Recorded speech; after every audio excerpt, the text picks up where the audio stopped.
Buenos días, hermanos, ¿cómo están? Dios los bendice en esta mañana. Le damos gracias a Dios porque nos permitió despertar, nos permitió eh, levantarnos y poder ver la luz de un nuevo día. Le damos gracias a Dios porque a pesar de todo lo que está ocurriendo en el mundo, Él está con nosotros, mostrando su fidelidad, mostrando su gran amor para con nosotros. Le damos gracias a Dios.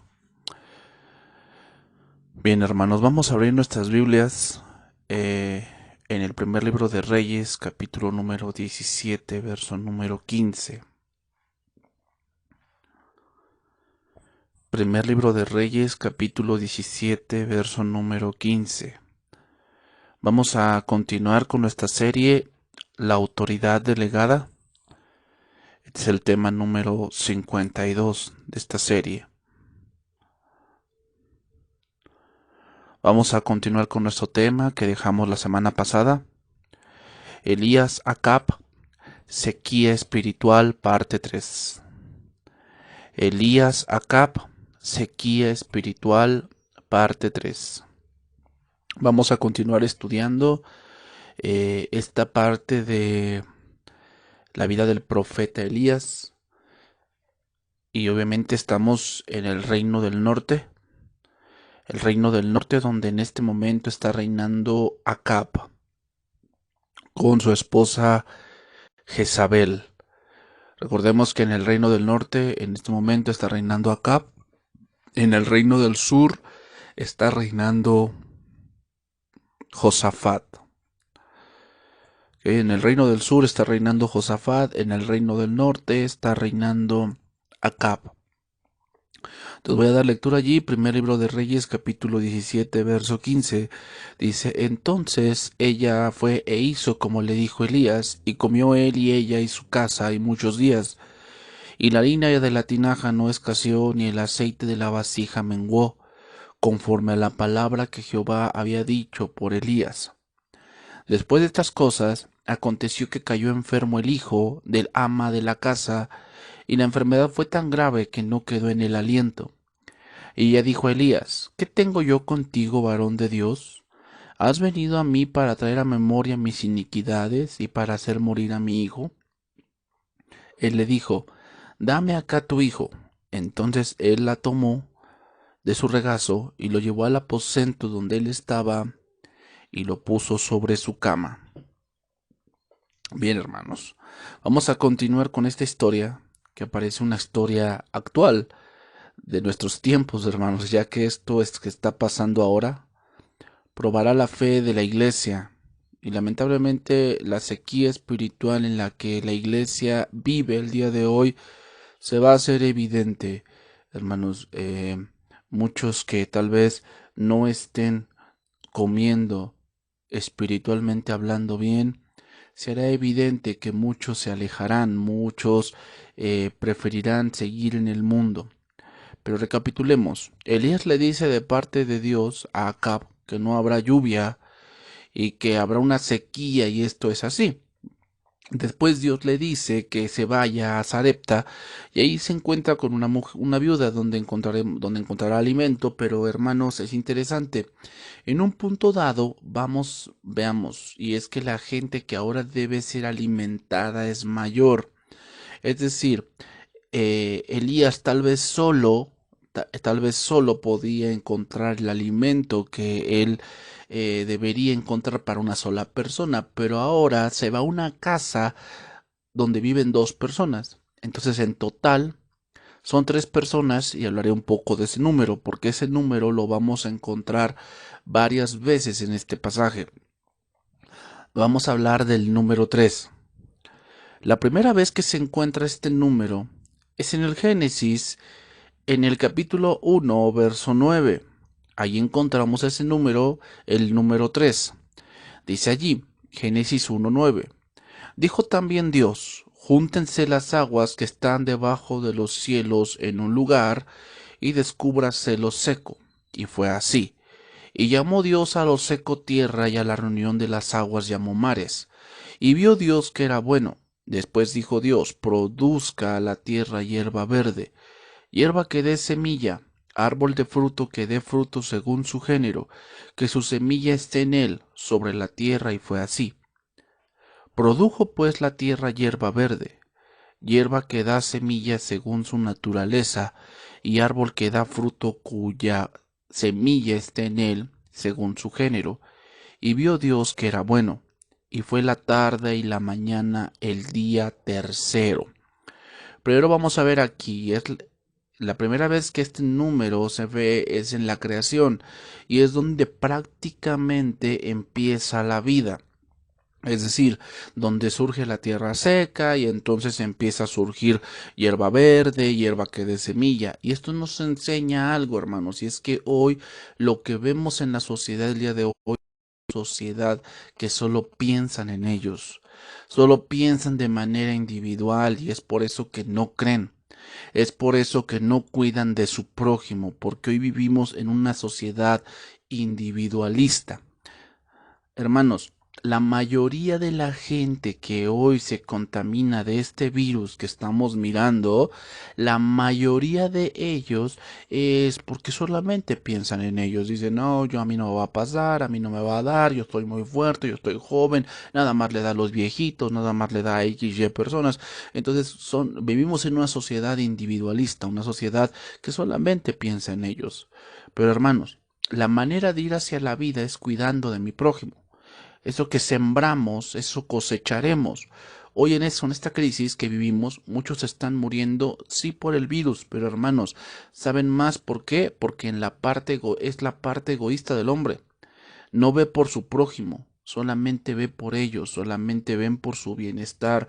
¿Por qué creen que aglomeran y saquean supermercados, entran y con una camioneta arrollando a personas y empiezan a robar y a quitar, porque solamente ellos piensan en ellos? Ellos dicen, yo tengo que sobrevivir, no les importa si otros tienen, no les importa si lo que están comprando no lo necesitan, no les importa eso, simplemente aglomeran las cosas para que ellos sentirse o tratar de tener una seguridad falsa, pero la tienen ahí.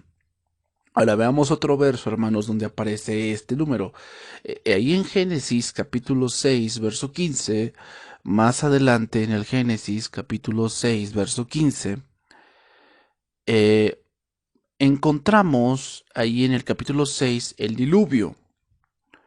El diluvio. Y es interesante lo que Dios le marca aquí a Noé. Y dice Génesis capítulo 6, verso 15, y de esta manera la harás: de 300 codos la longitud del arca, de 50 codos su anchura y de 30 codos su altura. Dice, una ventana harás al arca y la acabarás a 1 codo de elevación por la parte de arriba, y pondrás la puerta del arca a su lado, y le harás piso bajo, segundo y tercer piso. Veamos, el arca tenía 3 pisos, hermanos. Es interesante eso. Y en el tercer piso estaba la ventana. Estaba la ventana que Dios le había mandado a Noé a hablar. Bueno, en el tercer nivel había una ventana, y esto nos enseña, hermanos, que quienes veremos el fin de esto, de esta pandemia, serán aquellos que su confianza está en Jesús. Hermanos, nuestra confianza no debe estar en las cosas o en lo que hemos ahorrado o en lo que tenemos materialmente. Sin duda necesitamos ser previsores, ser prudentes, tener una visión más allá de lo natural, que obviamente eso viene por la palabra y por la comunión con Dios. Pero, hermanos, lo más importante es nuestra fe. Nuestra fe, hermanos. Tenemos que llegar al tercer piso para poder ver la voluntad de Dios. Quiero hacer énfasis en esto, hermanos, y es que debemos ser la iglesia. Es el momento de ser la iglesia, de que de verdad mostremos en quién confiamos, mostrar nuestra fe. Debemos mostrar nuestra fe, hermanos, es estar en Cristo cuando veremos el propósito de Dios y es no entrar en pánico. No entrar en incredulidad. Recordemos que nuestro Dios tiene el control de todo. Y sí estamos viendo cómo, por si las ciudades europeas se están derrumbando socialmente. eh, Se están muriendo, por decir, ayer yo leía que eh, eh, Italia llega a un nuevo récord de 800 muertos al día. Es algo inaudito, hermanos. Pero debemos entender que Dios tiene el control de todo esto. Y el hecho de que no hemos llegado a ese punto en este país no quiere decir que no hemos de llegar allí, en el sentido, hermanos, que esto apenas comienza. Esto es como una campana y no hemos llegado a la cúspide de la montaña. Apenas vamos en las faldas, apenas vamos por abajo, apenas esto está empezando y vamos a ver cómo mucha gente va a salir infectada y va a morir. Pero nosotros no debemos entrar en pánico, hermanos. Debemos ser prudentes, debemos tener fe, confianza en nuestro Dios, porque Él tiene el control. Debemos estar confiados en nuestro Dios y obviamente hacer lo que nos corresponde. Pero para tener eso, hermanos, tenemos que estar en el 3, es decir, en el tercer nivel. Aquí hay una ventana que a través de los ojos espirituales se ve la voluntad de Dios. Es por esa ventana que Noé vio que las aguas habían descendido. Es por esa ventana que Noé envió un cuervo. Es por esa ventana que Noé envió una paloma, a la cual a la segunda vez no volvió. A la tercera vez no volvió. Entonces, ¿qué podemos decir, hermanos? 3 fue el día en el que el Señor Jesucristo resucitó. Él resucitó al tercer día conforme a las Escrituras. Hermanos, eso nos dice que Jesucristo es el camino, la verdad y la vida. Jesucristo es la vida. Entonces, hermanos, nuestra vida es Cristo y Él tiene cuidado de nosotros. Y eso iba a aprender no solo la viuda, sino también el profeta, que ahora se dirigía a un lugar gentil donde Dios le dijo que sería sustentado. Entonces, adentrémonos a la historia que nos corresponde esta mañana. Adentrémonos ahí. Primer libro de Reyes, capítulo 17, verso 13. Primer libro de Reyes, capítulo 17, verso 13. Dice ahí: Elías le dijo: No tengas temor, ve, haz como has dicho, pero hazme a mí primero de ello una pequeña torta cocida debajo de la ceniza, y tráemela, y después harás para ti y para tu hijo. Porque Jehová Dios de Israel ha dicho así: la harina de la tinaja no escaseará, ni el aceite de la vasija disminuirá, hasta el día en que Jehová haga llover sobre la faz de la tierra. Entonces ella fue e hizo como le dijo Elías, y comió él y ella y su casa muchos días, y la harina de la tinaja no escaseó, ni el aceite de la vasija menguó, conforme a la palabra que Jehová había dicho por Elías. Entonces, hermanos, habíamos hablado y recordaré esto, y es la harina. La harina nos habla de muerte. Las cosas o los esfuerzos humanos sin Dios, hermanos, son inútiles. Se van a acabar, son vanidad, son cosas que siempre perecen. Esa es la harina. La harina es algo que va a perecer si Dios no está. Pero una harina que está en manos de Dios, detrás de esa obra hay vida. ¿Por qué? Porque Dios es el Dios de la vida, hermanos. Dios es el que llama las cosas que no son como si fuesen. Entonces, en Dios siempre, hermanos, hay vida. Podría mencionar esto, hermanos, pero ahora con esto que está pasando, nos podremos dar cuenta de las cosas que tenemos en Cristo. Y una de ellas es la comunidad, la comunión a la cual pertenecemos. Porque aún con defectos, aún con diferencias, aún con hierros, tenemos una familia en Cristo. Y estando lejos, como el hijo pródigo, nos damos cuenta que pertenecemos a una familia con defectos y con virtudes, pero al fin y al cabo tenemos una familia espiritual y obviamente sentimos esa necesidad de congregarnos, sentimos esa necesidad de tener comunión, sentimos esa necesidad pues de escuchar la palabra de Dios que alimenta nuestros espíritus. Aceite, habíamos dicho que el aceite era el símbolo de señal de consagración, de que vemos la mano de Dios actuando a nuestro favor de una manera especial, de tal manera que vemos que cuando entregamos nuestra harina a Dios, vemos su mano actuando en nuestra vida y volviendo esa harina vida en medio de una muerte en este mundo. Entonces el aceite es ver la mano de Dios actuando de una manera especial sobre nosotros. Pero vamos a continuar con el relato. Dice, después de estas cosas, versículo 17, primer libro de Reyes, capítulo 17, verso 17. Después de estas cosas, aconteció que cayó enfermo el hijo del ama de la casa, y la enfermedad fue tan grave que no quedó en él aliento. Fíjense, hermanos, voy a leer este pasaje en la versión Palabra de Dios para Todos. Voy a leer ese pasaje, lo que dice, después de un tiempo, el hijo de la viuda, que era la dueña de la casa, se enfermó. Y miren cómo lo dice, y estaba tan mal que apenas respiraba.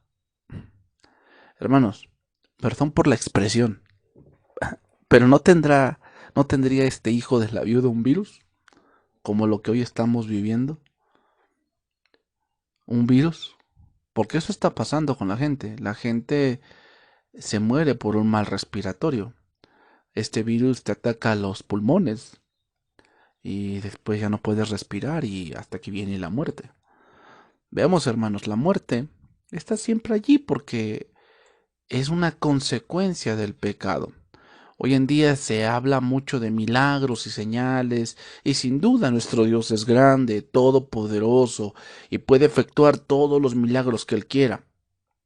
Pero la pregunta que viene es esta: ¿cuántos milagros son necesarios para que uno crea la palabra de Dios? ¿Cuántos milagros son necesarios para que uno crea la palabra de Dios? Porque vean lo que dice después la mujer, vean lo que dice el versículo 18. Y ella dijo a Elías, ¿qué tengo yo contigo, varón de Dios? ¿Has venido a mí para traer a memoria mis iniquidades y para hacer morir a mi hijo? Voy a leer este pasaje en la versión Jerusalén. Jerusalén dice, entonces ella dijo a Elías, se acabó todo entre tú y yo, hombre de Dios. Has venido a recordarme mis faltas y a causar la muerte de mi hijo. A ver, vamos a entender. ¿Por qué pensó que fue Elías quien trajo esto? ¿Por qué pensó eso? Porque no creía, hermanos. La incredulidad hace pensar que ¿dónde está Dios? Como lo estamos mirando, ¿dónde está Dios? Pues no que Dios es bien bueno, pues no que Dios esto, pues no que Dios el otro. Ay, ¿por qué si Dios es amor, por qué mata gente? Ay, ¿por qué si Dios es amor X, Y, Z? A pesar de que la harina y el aceite no faltaban. O sea, la mujer tenía que comer, pero al ver a su hijo delicado, la mujer duda y dice que fue Elías quien trajo esa calamidad. Nuevamente viene la pregunta y es, ¿cuántos milagros son necesarios para que uno crea la palabra de Dios? ¿Cuántos milagros? Esta viuda de Sarepta, uno no fue suficiente. Ahora, otra cosa que notar aquí, hermanos, otra cosa que notar. Esta mujer sabía que debía algo, es decir, ella sabía que tenía maldad y esto y que eso de alguna forma la había alcanzado en el punto de que su hijo ahora estaba muerto. Pero solo veía eso, hermanos, no veía la salvación. ¿Por qué? No estaba en el tercer nivel del arca. Ella estaba tal vez afuera o tal vez en otro nivel. Pero hermanos, solo es estando en Cristo donde veremos la salvación de Dios, donde veremos el plan de Dios cumplirse en nuestra vida. Entonces recordemos cómo comenzó la creación. La tierra estaba desordenada y vacía, es decir, la vida de esta mujer era un desorden, por eso dijo mi maldad. Después viene la luz y viene la expansión. Entonces eso habla de que cuando Elías aparece en la vida de esta mujer y viene una luz de esperanza, porque la harina y el aceite no se terminan, ahí la vida de la mujer tiene una expansión, ahí empieza otra etapa de la vida de esta mujer. Sin embargo, no llegó al número 3, que es vida. ¿Por qué? Porque no cree. O sea, hermanos, nosotros podríamos tener lo mismo. O sea, nosotros a lo mejor regresamos de una vida desordenada, teníamos una vida entregada a los pecados, a los placeres, al mundo. Y Dios vino a nuestra vida. Y hubo una expansión, ¿no? El que de modo que si alguno está en Cristo, nueva criatura es decir, hubo una expansión, hubo un nuevo comienzo en nuestras vidas, hubo un nuevo comienzo y ahora vivimos para Cristo, pero debemos procurar llegar al número 3. ¿A qué me refiero con llegar al número 3? Que entendamos cuál es la voluntad de Dios para nuestras vidas.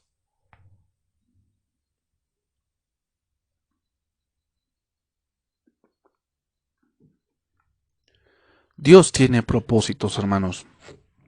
Y aún estas cosas que vivimos, que estamos experimentando, que estamos mirando a través de las noticias y del mundo, tienen un propósito y debemos estar en Cristo para poder ver ese propósito. Podemos tal vez tener la luz de la salvación y podemos tener ya una expansión en el sentido de eh, ya eh, haber nacido de nuevo, pero tener incredulidad de pensar que Dios nos ha abandonado, de pensar que muchas veces pensamos eso como la mujer, pensamos que por los pecados que cometimos en años pasados, que Dios ya nos ha perdonado, nos alcanzaron y ahora por eso estamos viviendo esto o X, Y cosa. Y hermanos, debemos creer en el perdón de Dios. Dios no es como el hombre. Dios cuando te perdona o Él olvida, Él de verdad borra nuestra maldad y su palabra dice que Él echó nuestras iniquidades al fondo del mar. No es algo literal, hermanos, que el mar esté lleno de pecados, pero uno de los lugares más profundos de la tierra es el mar. Hay abismos que el hombre no ha explorado. El hombre ha explorado el universo, ha explorado más el cielo que las profundidades de los mares. Entonces, obviamente, al decir esta expresión, el Señor está diciendo que nuestras iniquidades han sido olvidadas, hermanos, pero muchas veces no lo vemos porque no estamos en ese tercer nivel. Estamos, tal vez sí, ya Dios nos rescató de nuestra vida desordenada, sí, tal vez el Señor ya nos rescató de esa vida que no está en Dios, sí, el Señor ya nos hizo una nueva criatura en Cristo Jesús y tenemos un nuevo comienzo, pero necesitamos producir un fruto, hermanos, y el primer fruto que debemos producir es amor. Otro fruto que debemos producir es fe, hermanos. Tenemos que producir fe. La fe no vendrá por milagros, hermanos, sino por el Evangelio.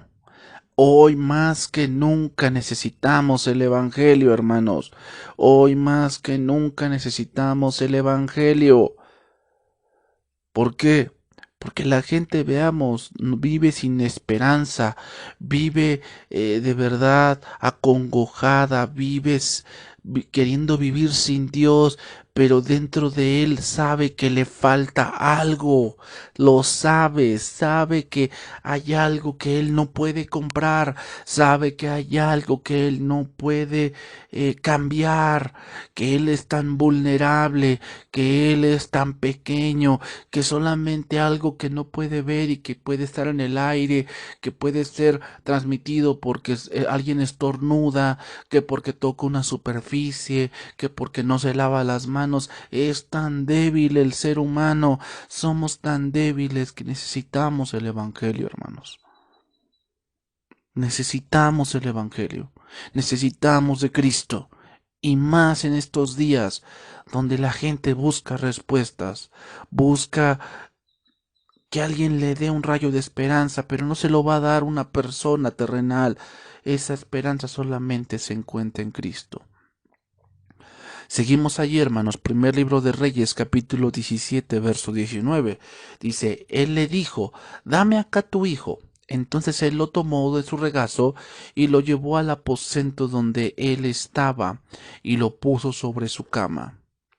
Mira, hermanos, existía la creencia de que el contacto físico entre una persona vigorosa y otra enferma, en este caso muerta, permitiría la restauración de la vida.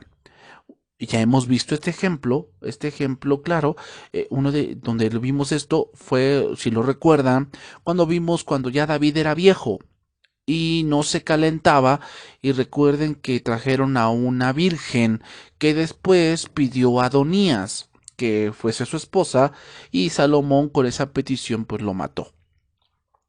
Entonces eso era la creencia, y vean lo que dice el versículo 20, y clamando a Jehová dijo, Jehová, Dios mío, aún a la viuda en cuya casa estoy hospedado has afligido, haciéndole morir su hijo.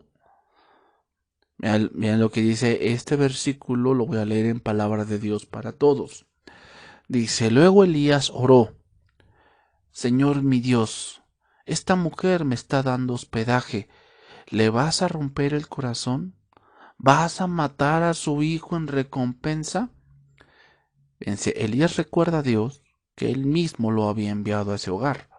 Le está recordando ahora, su obediencia ahora repercute en la muerte de su hijo, en la muerte del hijo de esta mujer.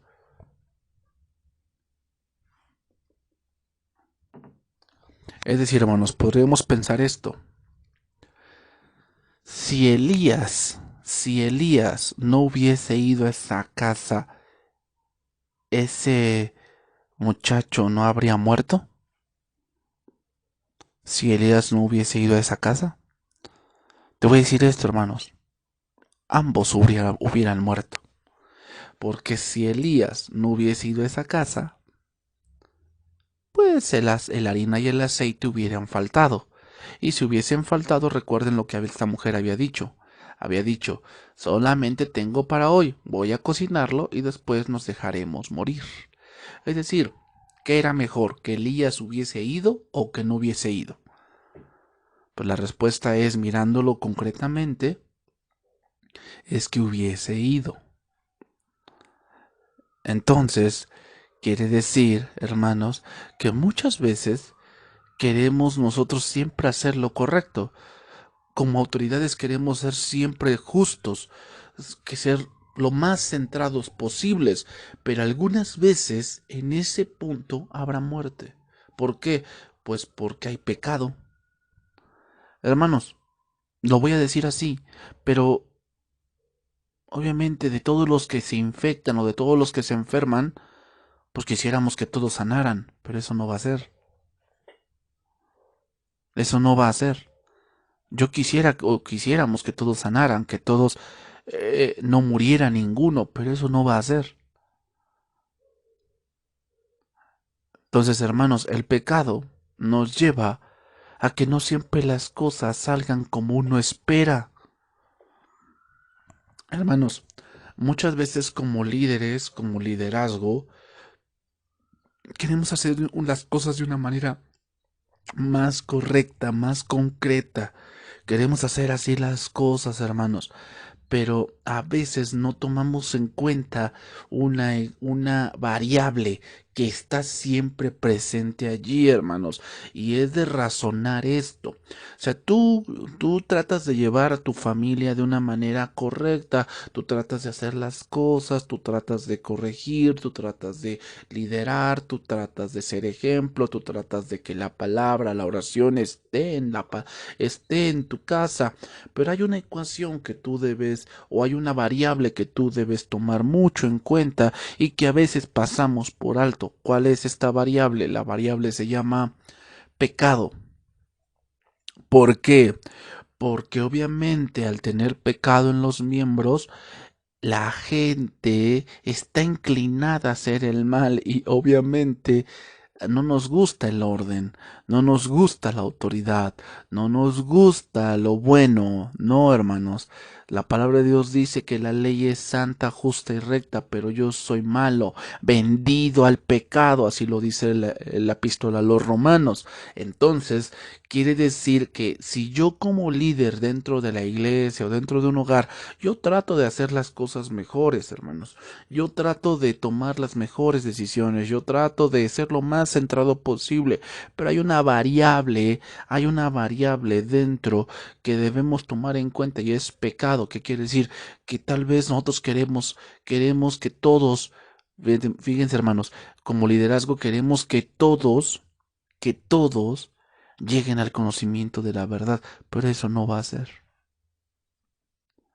En un punto dado de predicar el Evangelio, quisiésemos que todos escucharan, que todos creyeran, todos doblaran rodilla, pero eso no va a ser. ¿Por qué, hermanos? Porque hay esa variable que se llama, y ese pecado hace que muchas gentes den la espalda, den la espalda. Ahora notemos otros puntos en estos versos, hermanos. Hay dos palabras aquí importantes que vamos a estudiar. La primera de ellas, aposento. Aposento. Dice ahí, entonces él lo tomó en su regazo y lo llevó al aposento. Aposento. Citaré algunos versos y sacaremos una lección de esto. Voy a citar algunos versos sobre este punto. Por decir, el primer verso donde encontramos esta palabra, aposento, es con Sansón. Es interesante, miren, es con Sansón en el capítulo 15 del libro de Jueces. Libro de Jueces, capítulo 15, allí encontramos esta primera vez que se nombra esta palabra de aposento. Voy a dar lectura, Jueces capítulo 14, verso 19. Voy a comenzar allí para ver el contexto. Solamente voy a leer el pasaje y voy a leer otros pasajes y sacaremos una lección del aposento, hermanos, que es tan actual el día de hoy. Jueces capítulo 14, verso 19.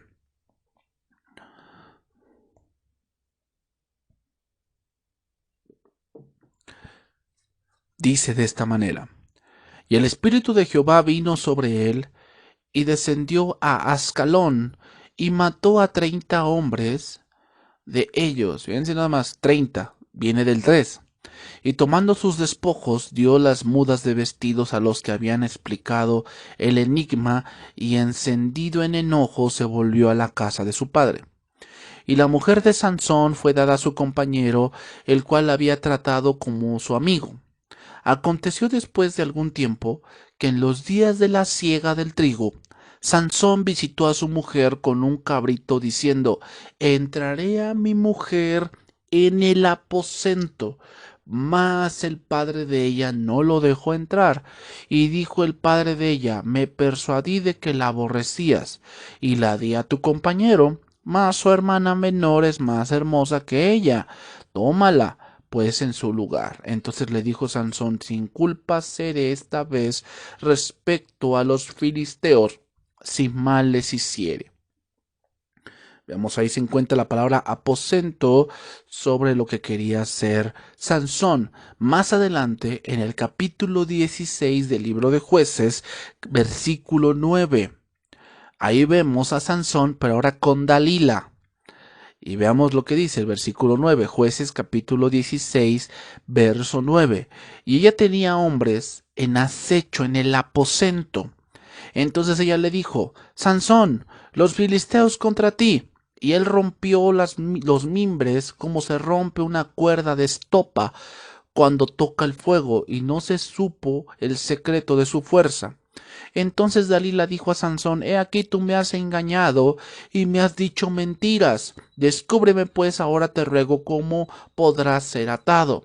Él le dijo, si me ataren fuertemente con cuerdas nuevas que no se hayan usado, yo me debilitaré y seré como cualquiera de los hombres. Y Dalila tomó cuerdas nuevas y le ató con ellas y le dijo, Sansón, los filisteos sobre ti y los espías estaban en el aposento, mas él las rompió de sus brazos como un hilo.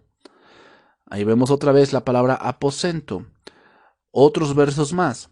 En el libro de Esther, capítulo 7, verso 8, vemos allí el contexto de ese verso. Esther, capítulo 7, verso 8. El contexto de ese verso es el banquete que ofreció Esther con Amán y el rey. Entonces el rey, al enterarse lo que Amán había hecho, dice que salió muy enojado y se fue a dar como un paseo, se fue a caminar a un huerto. Y yo creo que el rey salió a pensar qué iba a hacer, ¿no? Porque había, cómo le había, y yo pienso que pensar el rey, cómo el malvado Amán le había tomado la medida, cómo Amán le había hecho caer en este tipo de situación.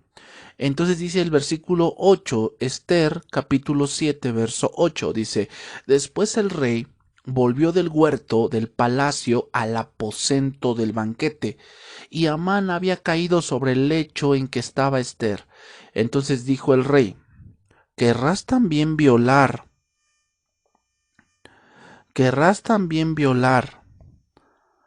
a la reina en mi propia casa? Al proferir el rey esta palabra, le cubrieron el rostro a Amán. Y dijo Arbona, uno de los eunucos que servía al rey, he aquí en casa de Amán la horca de 50 codos de altura que hizo Amán para Mardoqueo, el cual había hablado bien por el rey. Entonces el rey dijo, colgadlo en ella. Así colgaron a Amán en la horca que él había hecho preparar para Mardoqueo, y se apaciguó la ira del rey. Por último, vamos a ver otro verso más interesante y vamos a estudiar Lucas capítulo 22, verso 10. Ahora tomaremos un verso del Nuevo Testamento. Lucas capítulo 22, verso 10. Ahí también tenemos un ejemplo de esto. Dice capítulo 22, verso 10 del Evangelio de Lucas. Dice, Él les dijo, he aquí, al entrar en la ciudad, os saldrá al encuentro un hombre que lleva un cántaro de agua. Seguidle hasta la casa donde entrare. Y decida al padre de familia de esa casa, el maestro te dice, ¿dónde está el aposento donde he de comer la Pascua con mis discípulos? Entonces él os mostrará un gran aposento alto ya dispuesto. Preparad allí. Entonces, hermanos, el aposento nos habla de algo que estamos dispuestos a hacer o de algo en lo que se ha convertido. Algo en lo que se ha convertido. ¿A qué me refiero? Casi siempre que vemos un aposento alto, estamos viendo, hermanos, que algo pasa. Es decir, algo está ocurriendo en ese momento.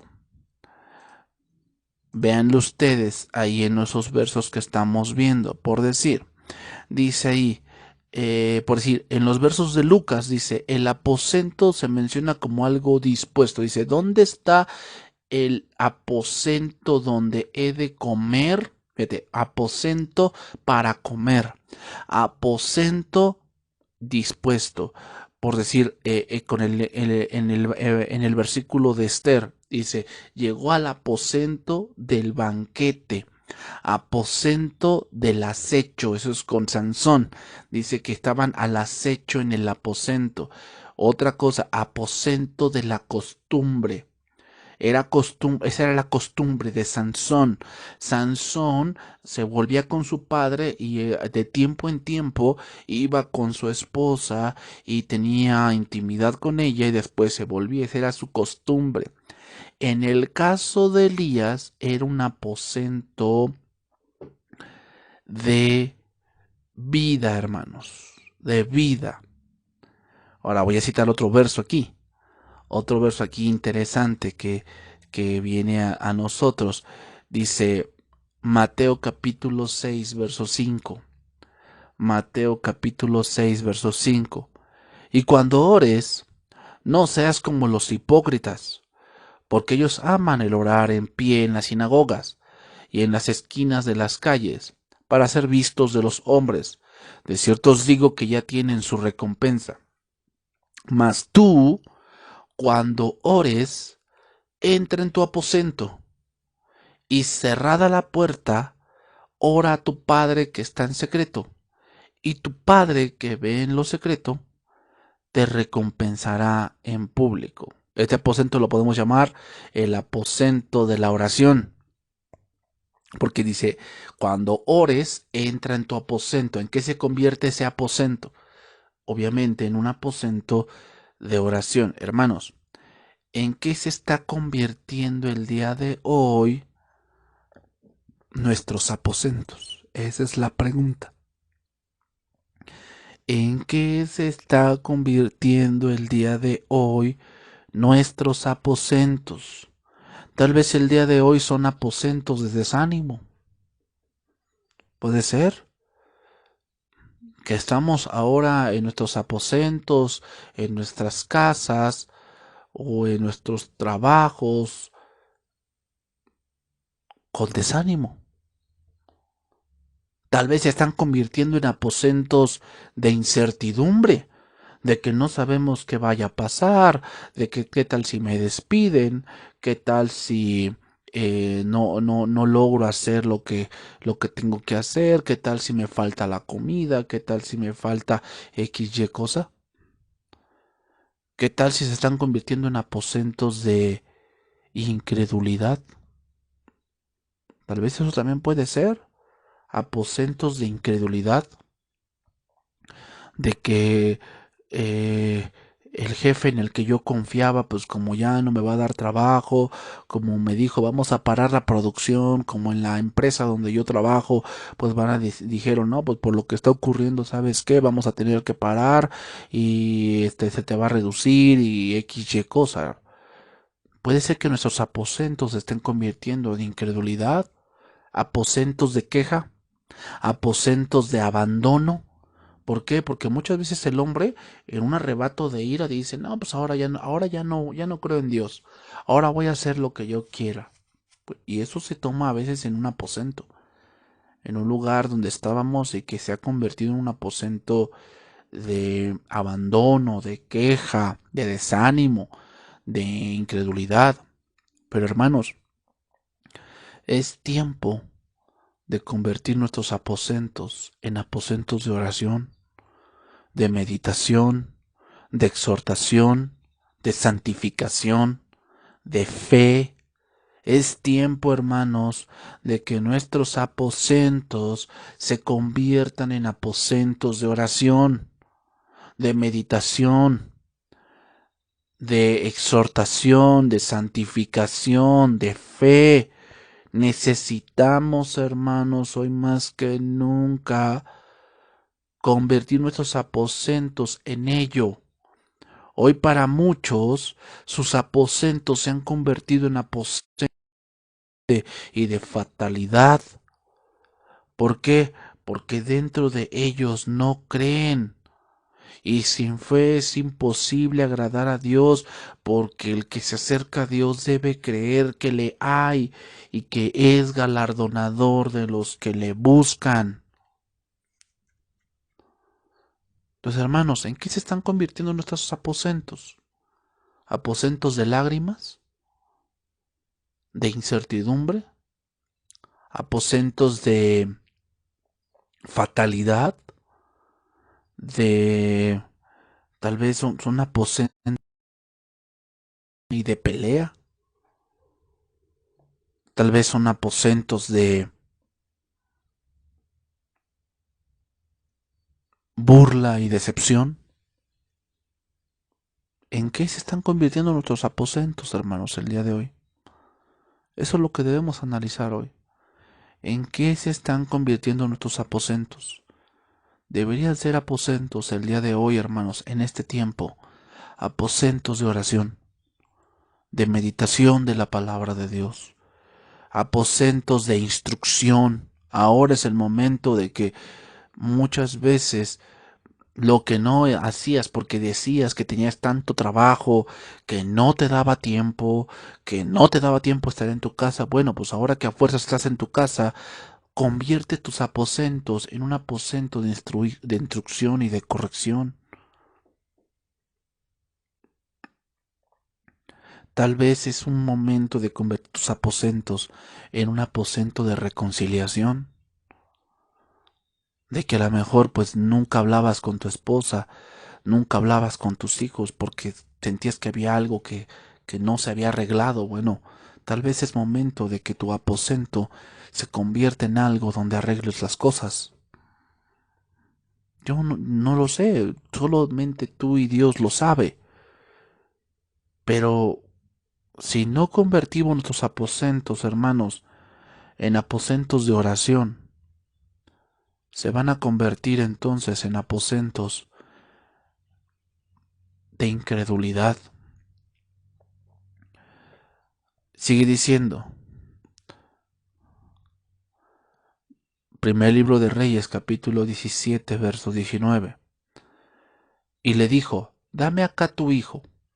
Entonces él lo tomó de su regazo y lo llevó al aposento donde él estaba. A ver, aquí dice el aposento donde él estaba, así dice. Es decir, el joven murió en otro lugar, no allí. Es decir, ese aposento era un lugar de fe, de vida, porque Elías más atrás obedeció y después dice que eso hizo que trajera una bendición. Entonces el aposento de Elías era un aposento de fe. ¿Ok?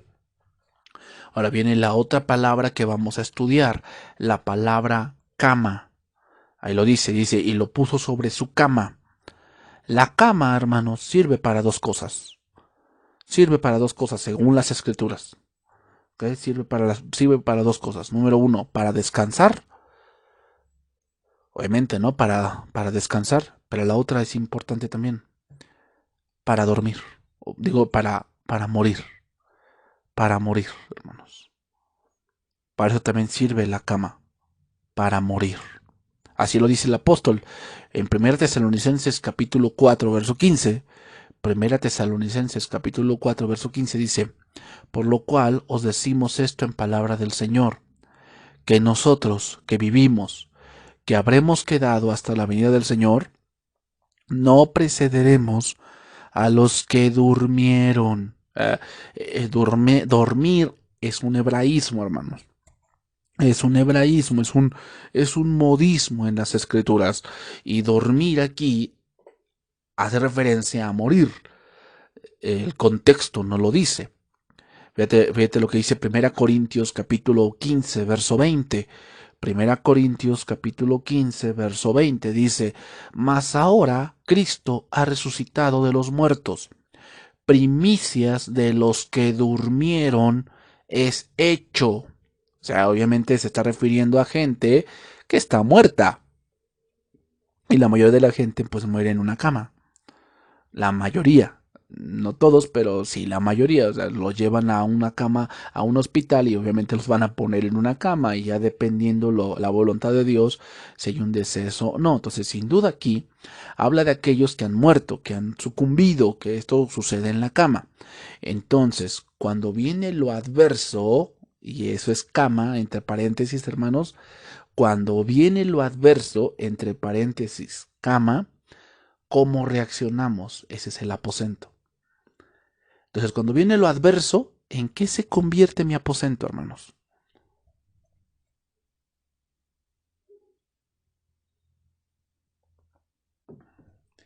¿En qué se convierte? ¿Se convierte en un aposento de oración? ¿De confianza plena en Dios? De decir, no, Señor, yo sé que estoy pasando esto, pero yo sé que tú tienes el control. Que si no, si tu palabra dice que tú estás conmigo todos los días hasta el fin del mundo. El Señor está con nosotros, hermanos. Pero ¿en qué se convierte nuestro aposento? ¿Se convierte en eso? ¿Confianza? ¿Fe? ¿Meditación? ¿Un aposento de búsqueda de Dios? ¿O cuando viene lo adverso se convierte mi aposento en un aposento de queja? ¿Un aposento de incertidumbre? ¿Un aposento de incredulidad? Hermanos, la mujer, la primera vez, obedeció pero no creyó. Entonces el Señor actuó por su profeta y vio la mano de Dios actuando a su favor, pero esa autosuficiencia tenía que morir, hermanos. ¿Por qué Dios permitió? ¿Por qué Dios permitió que su hijo muriese de esa mujer? ¿Cuál sería la razón por la cual murió el hijo de esta mujer? Yo creo, hermanos, que la respuesta es la misma por la cual hoy ha permitido que surja esta pandemia. ¿Saben por qué, hermanos? Para hacerle ver al hombre que es alguien tan pequeño delante de Dios. Porque como lo dije, hermanos, hoy estamos en una sociedad, en una generación de autosuficiencia, de mucho orgullo, de que eres lo que tienes. Hermanos, es una sociedad tan, tan apagada, tan que no sabemos trabajar en equipo. Así es la sociedad del día de hoy. Y esta pandemia está haciendo ver eso. Está haciendo ver eso. ¿Cuál? Primeramente, que de nada sirve todo eso. De nada sirve. De nada sirve que tengas mucho dinero. De nada sirve que te creas el Juan Camané y Pancho Pistolas y te creas la mujer que, o sea, ahorita de qué sirve el feminismo, de qué sirve el materialismo, de qué sirve el comunismo, el socialismo, de qué sirve todos esos pensamientos en este momento, de qué sirve todo eso. De nada sirve todo eso, hermanos.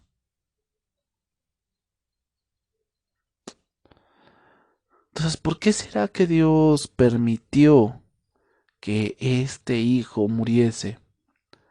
Porque esa mujer confiaba en sí misma y era momento de que esa autosuficiencia muriese. Y para generar eso vino ahora con el hijo. Veamos primer libro de Reyes capítulo 17 verso 21 y vámonos por la parte final. Vámonos por la parte final, hermanos, de este relato y de esta lección. Primer libro de Reyes capítulo 17 verso 21.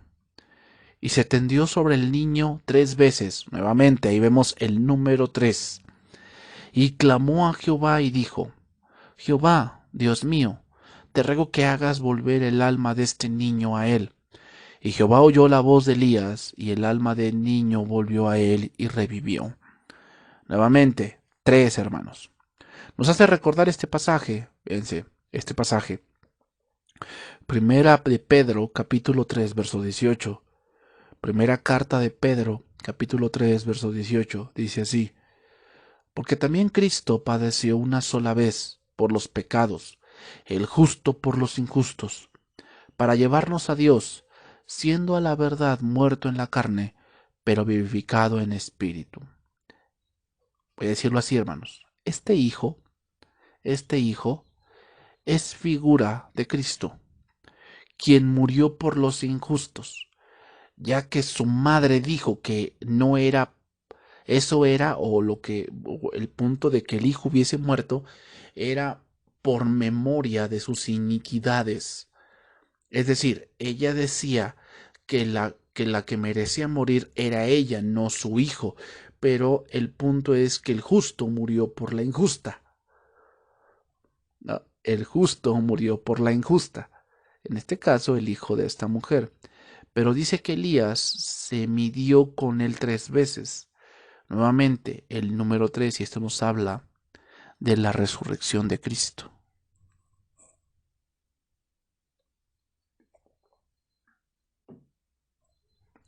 Y eso fue lo que pasó, hermanos. Resucitó el muchacho.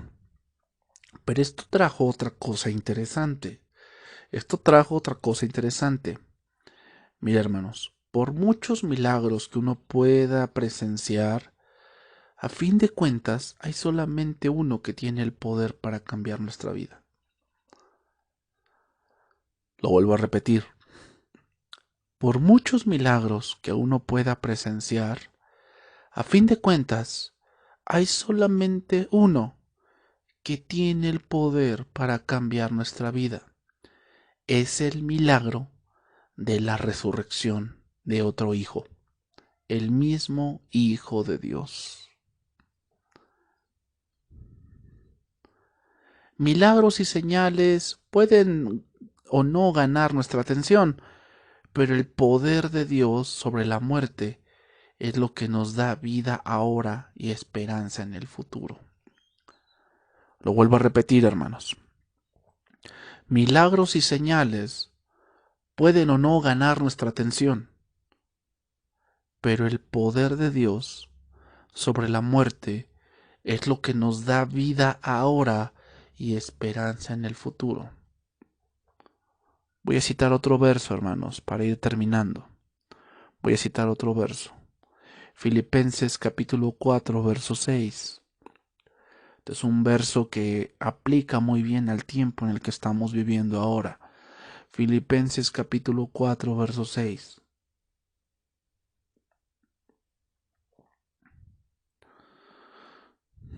Lo voy a leer este pasaje en la versión Martín Nieto. La versión Martín Nieto. Dice ahí, hermanos, este pasaje. No os inquietéis por cosa alguna, sino más bien, en toda oración y plegaria, presentad al Señor vuestras necesidades con acción de gracias, y la paz de Dios, que sobrepasa toda inteligencia, guardará vuestros corazones y vuestros pensamientos en Cristo Jesús. Por nada estéis afanosos, sino sean conocidas vuestras peticiones delante de Dios en toda oración y ruego, con acción de gracia. Dios, que sobrepasa todo entendimiento, guardará vuestros corazones y vuestros pensamientos en Cristo Jesús. Este es el momento, hermanos, de estar en nuestros aposentos, pero no para estar afanosos. No es para estar afanosos, sino para orar, para rogar y para dar gracias a Dios. Eso es lo que ahora nos corresponde, hermanos, para que la paz de Dios guarde nuestros corazones, para el día en que Dios tiene preparado para salir y nos congreguemos. Entonces termino, primer libro de Reyes, capítulo 17, verso 22. Y Jehová oyó la voz de Elías, y el alma del niño volvió a él y revivió. Tomando luego Elías al niño, lo trajo al del aposento a la casa, y lo dio a su madre, y le dijo Elías, mira, tu hijo vive. Entonces la mujer dijo a Elías, ahora conozco que tú eres varón de Dios, y que la palabra de Jehová es verdad en tu boca. Hermanos, es hasta que nacemos de nuevo, cuando de verdad sabemos que la palabra de Dios es verdad. Así podrán publicar muchos versos en redes sociales, y muchas promesas, y muchos dichos sobre lo que el hombre siente. Pero no es hasta que nacemos de nuevo, no es hasta que nosotros de verdad morimos a nuestra autosuficiencia y morimos a nuestro ego, que de verdad aprenderemos que la palabra de Jehová es verdad, hermanos. Mientras, hermanos, podremos ver cualquier milagro y pensar que solo Dios está trayendo el mal sobre mi cabeza. Pero, hermanos, es bueno que hoy meditemos en los salmos y que sí, está bien, el que habita la sombra del Altísimo morará bajo la sombra del Omnipotente. Sí, que no vendrá plaga ni mortandad, entrará a tu casa. Sí, hermanos, sí, sí. Pero ¿de verdad crees que eso sea verdad? Bueno, yo te voy a poner un ejemplo. ¿Recuerdas Egipto? Dios les mandó tanto a los israelitas como a los egipcios que marcaran sus casas, que marcaran sus casas.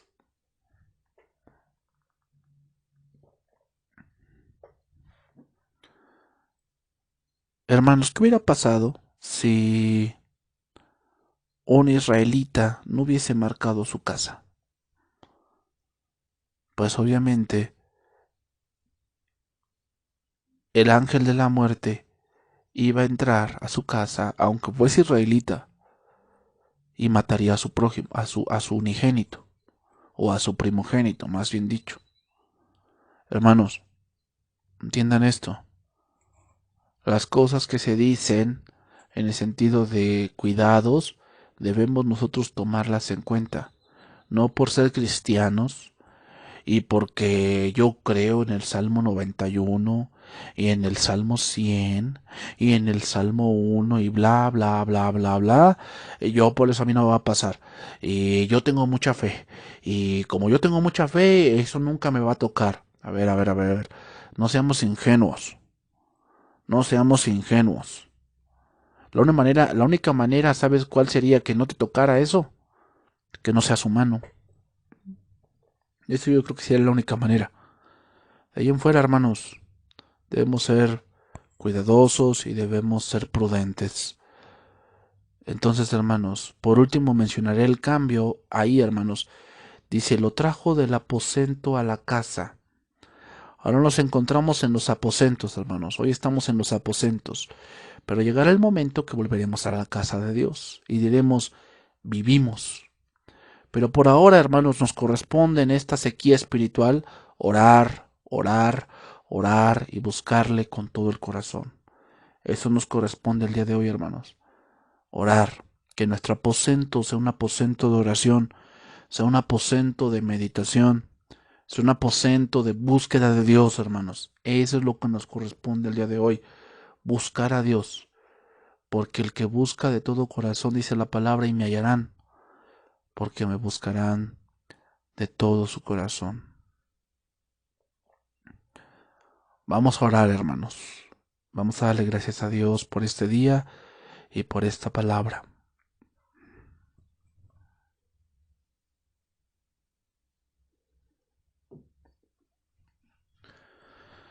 Señor, gracias por este día, bendito seas. Gracias por tu palabra, oh Dios. Tú tienes tus propósitos, tú tienes tus planes con este mundo, pero también con tus hijos.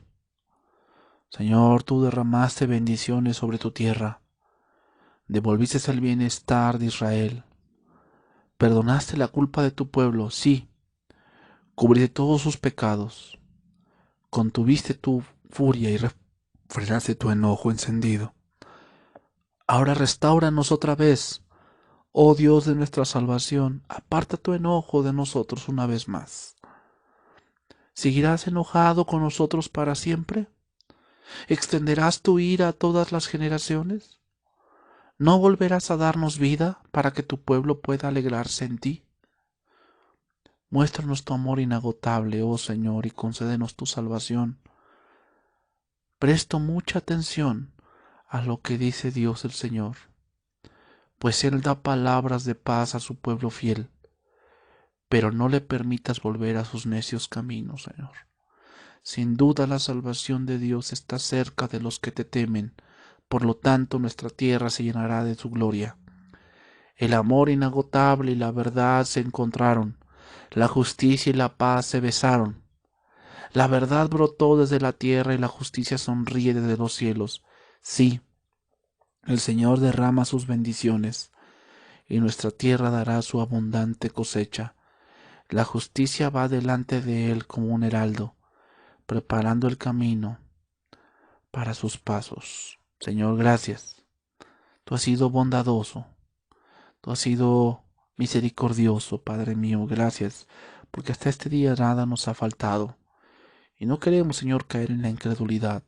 No queremos caer, Señor, en la incertidumbre, en el pánico, en la falta de confianza en aquel que nos ha prometido que estará con nosotros todos los días hasta el fin del mundo. Señor, tú estás con nosotros. Gracias. Gracias por este día. Gracias por esta palabra. Gracias, Señor, porque nos enseñas que ahora nuestros aposentos deben convertirse en aposentos de oración, en aposentos de meditación, en aposentos de búsqueda de ti, Señor. Es el momento de buscarte más que antes, Señor. Oh, Señor, ve por tu iglesia, ve, Señor, por tus hijos, que, Señor, muchos de ellos tal vez tienen, Señor, pesadumbre, que no saben qué va a pasar, tal vez otros viven en lugares, Señor, donde eh, ciertamente tienen mucha estrechez, que no saben qué hacer, que hay, Señor, dolor. Padre, ayúdanos a no estar afanosos. Por nada estemos afanosos, sino que nuestras oraciones sean conocidas delante de Dios con ruego y acción de gracias y la paz de Dios que sobrepasa todo entendimiento. Gracias, oh Dios. Gracias por este día. Bendito seas. En tus manos está nuestra vida, en tus manos está nuestra familia, en tus manos, Señor, está nuestros deseos y nuestros anhelos.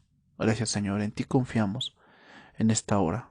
Te agradecemos, oh Dios, porque a pesar de la distancia, a pesar, Señor, de las contingencias de esta pandemia, Señor, tú estás con nosotros, dándonos de tu palabra y diciéndonos no temas, yo estoy contigo y no te dejaré ni te desampararé.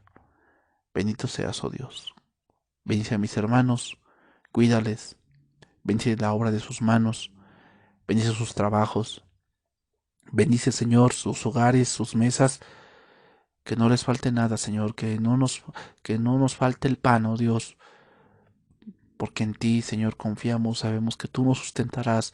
Aún, Señor, si fuese posible, traerás cuervos para que tú, oh Dios, nos alimentes y nos sustentes. Bendito seas en esta hora. Te agradecemos. Bendito seas, honra y gloria a ti, hoy y siempre, Señor. No importan las circunstancias, tú mereces toda honra y toda gloria, hoy y siempre, Padre Santo. Te alabamos en nombre de Jesús. Amén. Dios los bendiga, hermanos, y bendiciones para todos.